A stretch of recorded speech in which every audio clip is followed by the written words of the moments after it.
स्नान के बाद जब हम अपनी रोज़मर्रा की रूटीन में वापस आते हैं तो हमें पहले से मुश्किल लग रहा होता है, क्योंकि अब हमें 2 के बजाय 3 टाइम खाना बनाना होता है। तो आज हम बात करेंगे इस बारे में, और मैं आज शेयर करूंगी आपके साथ अपने पूरे दिन की बहुत ही टफ और हेक्टिक रूटीन, और कुछ टिप्स भी आपके साथ शेयर करूंगी। वीडियो मैंने बहुत मेहनत से बनाई है, तो इसलिए आपने मेरी वीडियो को फुल वॉच करना है ताकि आप लोग इससे फ़ायदा उठा सकें और मेरी रूटीन को जान सकें। अस्सलाम वालेकुम everyone, welcome to my channel Zia Saad vlogs. I hope कि मेरी यूट्यूब फैमिली बिल्कुल ठीक ठाक होगी, फिट फाट होगी। तो स्टार्ट करते हैं आज की वीडियो। सबसे पहला जो मेरा टास्क था, मैंने समर सीज़न की जो बेड शीट्स थी मैंने वो बिछानी थी, और विंटर सीज़न की जो हैवी और गर्म स्टफ़ की बेड शीट्स थी ना, उनको मैंने उठाना था, और मैंने मशीन भी लगानी थी, क्योंकि ईद के कपड़े जो हैं वो इतने ज़्यादा जमा हो चुके थे। बच्चों के यूनिफॉर्म भी वॉश करने थे, क्योंकि आज ना ये संडे के दिन की मैं रूटीन आपके साथ शेयर कर रही हूँ, और मंडे को बच्चों ने और साथ मैंने भी स्कूल जाना था। एक अपने रूम की मैंने बेडशीट चेंज कर दी और अब दूसरे बेडरूम में मैं आ गई हूँ। और यहाँ पर ना बेडशीट तो समर सीज़न की नॉर्मल ही मैंने बेडशीट बिछाई थी, लेकिन बेडशीट का हाल आप देखें। जब बच्चों वाला जो घर होता है ना, वहाँ पर आप कोई काम करें तो थोड़ी देर बाद आप देखेंगे कि सत्यानाश हो जाता है। तो यहाँ पर बच्चे जो है इसके ऊपर खेल रहे थे और उन्होंने बेडशीट खराब कर दी थी। मैंने दोबारा से इसको सेट कर दिया, और अब मैं आ गई हूँ मशीन की तरफ। लॉन्ड्री बहुत ज़्यादा जमा हो चुकी थी, क्योंकि आपको पता है ईद के 3-4 दिन ना बंदा कहता है कि ना ही मशीन लगाएं तो ठीक है। तो वो छोटे बच्चे जो होते हैं उनके कपड़े बहुत ज़्यादा जमा हो जाते हैं, और मेरे बच्चों के तो साथ यूनिफॉर्म भी थे, तो मैंने लगा ली मशीन। अब यहाँ पर मैं आपको बताऊँ कि मैं मल्टीटास्किंग करती हूँ कैसे।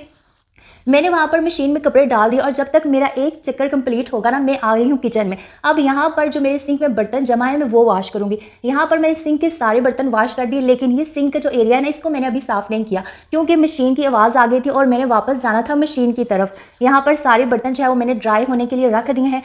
और ये काउंटर टॉप ना मैं इसलिए साफ़ कर रही हूँ, क्योंकि ये तो सिर्फ आपका 2-3 मिनट का काम होता है, जबकि अगर मैं सिंक एरिया को साफ़ करने लगती इसमें मेरा थोड़ा ज़्यादा टाइम लग जाना था। इसलिए मैंने जल्दी से काउंटर टॉप को साफ़ किया, अपना वो वाला टेबल साफ़ किया जहाँ पर हम किचन में बैठकर हम इसको यूज़ करते हैं। इसलिए यहाँ पे बच्चे जो है ना वो खाना वगैरह गिरा देते हैं, इसलिए मैं तो इसको मस्ट तीनों टाइम जो है वो साफ़ करती हूँ। अच्छा जी, मेरा किचन का ये थोड़ा काम तो मुकम्मल हो गया। अब मैं वापस आ गई थी अपने कपड़ों की तरफ। यहाँ पर मेरे जो कपड़े हैं वो सारे वॉश हो चुके हैं। अब सिर्फ मेरी जो गर्म चादरें थी ना वो रह गई हैं, वो भी मैंने हाफ़ मशीन में डाल दी और हाफ़ मेरी रह गई थी। चलें जी, मेरे कपड़े भी खत्म हो गए सारे, और मैंने सारी जो है वो चादरें मेरा सब कुछ वॉश कर दिया। मैंने अपने वॉशरूम को भी साफ़ कर दिया, और अब वॉशरूम के बाहर का ये जो एरिया है यहाँ पर मैं वाइपर लगा रही हूँ। चलें, एक काम तो मैंने मुकम्मल कर दिया। अच्छा, आज की रूटीन मेरी इसलिए भी हेक्टिक है क्योंकि मैंने आज दावत भी बनानी है। तो यहाँ पर मैं दोबारा वापस आ गई हूँ किचन में, और किचन में जो बर्तन मैंने ड्राई होने के लिए रखे थे ना, वो बिल्कुल ड्राई हो गए थे, और अब मैं इनको इनकी जगहों पर रख रही हूँ। साथ साथ आप काम निपटाते जाएँ, और ये मैं इसलिए भी कर रही हूँ क्योंकि अब मैंने दावत का एहतमाम करना था, और इसमें मैंने चीज़ें वगैरह कटिंग वगैरह सारा कुछ करना था। और अगर ये बर्तन पहले से यहाँ पे ऐसे ही बिखरे रहते ना, तो किचन इतना ज़्यादा मैसी लगना था कि मेरा तो दिमाग ही घूम जाना था कि मैं क्या क्या काम करूँ। खैर, ये देखें, ये ऑयल की बोतल फ्री हो गई थी। अब मैंने इसको वॉश करना है, और इसको मैंने पानी के लिए यूज़ करना है। पहले तो मैं ये बोतल यूज़ करती हूँ ग्रीन वाली गोरमे वाली, पर वो किचन में इतनी अच्छी नहीं लगती और वीडियो में भी अजीब सी लगती है, लेकिन अब मैंने ये वाली कैन यूज़ करनी है। यहाँ पर एक और बात मेरी YouTube फैमिली के लिए कि अगर आपको मेरी वीडियो में ज़रा सा भी शोर महसूस हो तो प्लीज़ इग्नोर कर दीजिएगा, क्योंकि हमारे साथ वाले घर में मेरे जो नेबर्स हैं ना, उनकी बेटी का निकाह है, तो बहुत सारे गेस्ट आए हुए हैं, और मैं बहुत सारे बच्चे भी हैं जो कि हमारे गेट के बाहर शोर कर रहे हैं। तो मेरे पास तो यही टाइम होता है वॉइस ओवर करने का। आपको पता है मैं स्कूल जाती हूँ और यही टाइम थोड़ा फ्री मिलता है, तो मुझे इसी टाइम ही वॉइस ओवर करना पड़ता है।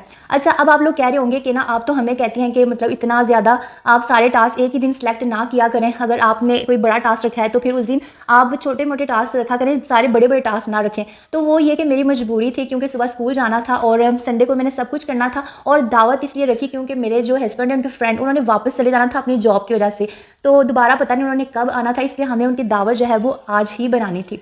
तो मैं अब आ गई थी दावत की तरफ, और यहाँ पर ना मैं एक तरफ रस मलाई बना रही थी और दूसरी तरफ जो है मैंने मैक्रोनी बॉयल होने के लिए रख रही थी। और मेरी फिंगर्स जो है ना वो कट वगैरह करने की वजह से ना वो वहाँ पे कट से ऐसे बन गए थे, मुझे ना दर्द हो रहा था हाथों से कट करने में। तो मेरे पास ना कटिंग बोर्ड तो नहीं था, तो खैर मैंने यहाँ पे ना बेलन को यूज़ किया, और मैंने कहा इसी को कटिंग बोर्ड बना के ना हम यूज़ कर लेते हैं। यहाँ पे शिमला मिर्च मैंने कट कर ली थी, और अब मैं बंद गोभी को कट करने लगी थी, और बंद गोभी को भी छोटा छोटा करने के बाद मैंने जो है वो आलू वगैरह को कट किया। सारी वेजिटेबल्स जो है वो मैंने कट कर दी थी मैक्रोनी के लिए। और आपने मेरी रस मलाई की शेप देखी होगी, मैंने लास्ट टाइम जो रस मलाई बनाई थी ना उसमें मैंने गोल शेप्स रखी थी, लेकिन यकीन करें कि मैं ना इतनी थक गई थी। खैर, अभी तो मैं आगे जाके ज़्यादा ही थकूंगी, लेकिन ना मुझे उस टाइम ये था कि मैंने जल्दी से जल्दी अपना काम करना है, तो मैंने ना स्क्वायर शेप में जो है वो ब्रेड कट कर दी। तो यहाँ पर आप देखें, आपने खुद को भी देखना है। अगर आपके पास टाइम कम है, आपने अपने काम को आसान बनाना है, तो आप अपने काम करने के तरीकों को थोड़ा थोड़ा चेंज करती रहा करें। अब मेरे लिए ना सर्कल शेप कटिंग करना जो है वो ज़्यादा टफ लग रहा था। मैंने जल्दी से स्क्वायर शेप जो है वो कट की और मैंने उसकी रसमलाई बनाना स्टार्ट कर दी। और हेयर ये ना स्क्वायर शेप में भी अच्छे लग रहे थे, लेकिन पता है क्या, इस तरह की जब आप रसमलाई बनाते हैं ना, तो अगर आपके पास ना स्क्वायर शेप का डिश होना तो उसमें बहुत अच्छा लगता है। लेकिन मेरे पास ना कोई है ऐसा खास जो है वो, मेरे पास ऐसी खास डिश नहीं थी। इंशाल्लाह मैं जब जाऊँगी तो परचेज़ करूँगी। लेकिन मेरे पास जो है वो शीशे का यही वाला जो है वो बॉल था और मैंने इसी में जो है इसको तैयार कर दिया। मैंने कहा क्या हो सकता है, जो चीज़ हमारे पास है हमें वही यूज़ करनी चाहिए, बगैर इसके कि हम ना किसी और से जाकर लें, क्योंकि अपनी जो चीज़ होती है ना वो अपनी ही होती है। तो खैर यहाँ पर ना मेरी रसमलाई तैयार हो गई थी। अच्छा, आपको एक बात बताऊँ कि जब मैं दावत बनाती हूँ ना और जब मेरी स्वीट डिश कंप्लीट हो जाए ना, तो फिर मैं क्या करती हूँ कि मेरी जो टेंशन है ना वो कम हो जाती है कि चले एक डिश तो मेरी बन गई है। और गैस का भी बहुत इशू था इस वजह से ना, अच्छा मेरे पास ना गैस का भी इशू था और इस वजह से मैंने क्या किया कि मैंने ना पहले ये मशीन का काम किया भाई, जब तक गैस, वैसे अदरवाइज़ मैं क्या करती हूँ, मैं सुबह सुबह स्वीट डिश बना लेती हूँ, लेकिन मेरा मशीन का काम था, मैं उधर लगी और मैंने स्वीट डिश मेरी लेट हो गई। और यहाँ पर साथ साथ ना मेरी सास जो कपड़े थी वो भी ले आई ऊपर से, जो सारे ड्राई हो चुके थे। तो मैंने कहा लगे हाथों ना मैं इनको भी संभाल दूँ, क्योंकि बच्चों के छोटे छोटे कपड़ों में मैं सबसे पहले अपने और अपने हस्बैंड के जो कपड़े हैं ना वो हैंग कर देती हूँ, क्योंकि हमारे कपड़े जब वहाँ से उठाए जाते हैं तो बच्चों के जब इतने नहीं लग रहे होते। मैंने अपने अपने हस्बैंड के कपड़े हैंग करके रख दिए थे और बच्चों के कपड़े भी मैंने कहा बाद में टाइम मिलेगा ना तो मैं इनको फोल्ड करके रख दूँगी, क्योंकि मैंने वापस किचन में आना था। और यहाँ पर जो है मैक्रोनी जो है वो भी मैं साथ साथ बना रही थी। एक तरफ जो है वो मैंने चावलों का पानी रखा था, वो भी उबल रहा था, और दूसरी तरफ जो है वो मैंने चिकन कोरमा जो है मैं वो बना रही थी। दोनों चीज़ें मैंने रखी थी क्योंकि मैक्रोनी जो है ना वो मेरी तैयार हो गई थी।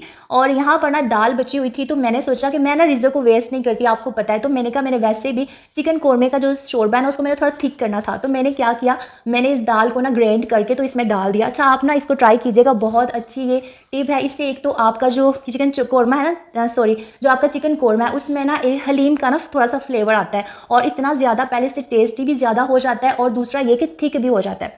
मेरे जब ना ये चिकन कोरमा भी मैंने दम पे रख दिया था, पकने के लिए नहीं रख दिया था, तो अब मैं करने लगी हूँ सफाइयाँ। साथ साथ मैं किचन में देख रही थी और साथ साथ मैं बाहर आ रही थी। अच्छा, सफाइयाँ आप कह रहे होंगे अभी क्यों कर रही हैं भाई, पता है क्या, जब मैंने दावत वगैरह करनी हो ना तो मैं गेस्ट के आने से एक तो घंटा पहले जो अपनी सफाइयों का काम इसलिए ख़त्म करती हूँ क्योंकि मेरे बच्चे जो है ना वो दोबारा से कागज़ रैपर्स फेंक देते हैं और मुझे पता ही नहीं चलता कि मैंने सफाई की भी है कि नहीं, कहीं से लग ही नहीं रहा होता कि मेरा घर साफ़ है। इसलिए ना मैं पहले नहीं करती बल्कि गेस्ट के आने से थोड़ी देर पहले तक काम कंप्लीट करती हूँ। अब मेरे सारे जहाँ पर झाड़ू लगाना था, जिस एरिया में उन्होंने बैठना था, और बाकी जो मेरा सहन वाला जो मेरा हाल का एरिया था उसको मैंने झाड़ू लगा दिया था। और यहाँ पर मेरी जो चादरें हैं वो भी ड्राई होकर आ गई थी, तो मैंने कहा लगे हाथों इनको भी संभाल दूँ, क्योंकि अक्सर ऐसे होता है ना अगर मैं इनको बेड पे ऐसे फेंक देती तो गेस्ट जरा हो सकता है अंदर भी आ जाते और अच्छा इंप्रेशन नहीं पड़ता ना। भाई सारा समझा करें, सारे काम साथ साथ निपटाना ज़रूरी थे। और यहाँ पर मैंने अपना सलाद भी बना दिया। और यहाँ पर ना आप देखें टमाटर का ये जो फ्लावर है ना, मैंने फर्स्ट टाइम ट्राई किया। मैंने कहा चलिए कोई शाहकार लगाते हैं, देखते हैं भला कैसे बनता है। और यहाँ मैं अपने बेटे को साथ कहा कि आप मेरे साथ बर्तन लगाना स्टार्ट कर दें, तो मैंने ना बर्तन साथ साथ लगाना स्टार्ट कर दिए थे। दही भले जो है ना वो मैंने घर नहीं बनाए थे क्योंकि टाइम कम था, आपको तो पता है, तो वो मैंने बाजार से मंगवाए थे। और यहाँ पर ना मेरी मैक्रोनी जो है वो बिल्कुल तैयार हो गई। अच्छा, मैक्रोनी का तो मैंने आपको बताया नहीं मेरे साथ क्या हुआ, मैं चिकन डालना भूल गई। फिर दोबारा से मैंने चिकन को तैयार करके ना तो मैक्रोनी में डाला। तो ये जो है लास्ट वाला क्लिप है, सारे गेस्ट वाला खाना खा के जा चुके थे और उसके बाद हमने खाना खाया और मैंने सारे बर्तन वॉश करके यहाँ पर ड्राई होने के लिए रख दिए थे। और इस स्टेज पर आकर ना मैं इतनी थक गई थी कि आपको बता नहीं सकती, लेकिन अल्हम्दुलिल्लाह सब कुछ बहुत ईजिली डन हो गया। आई होप वीडियो अच्छी लगी होगी, प्लीज़ लाइक लाजमी कीजिएगा। अल्लाह हाफिज़।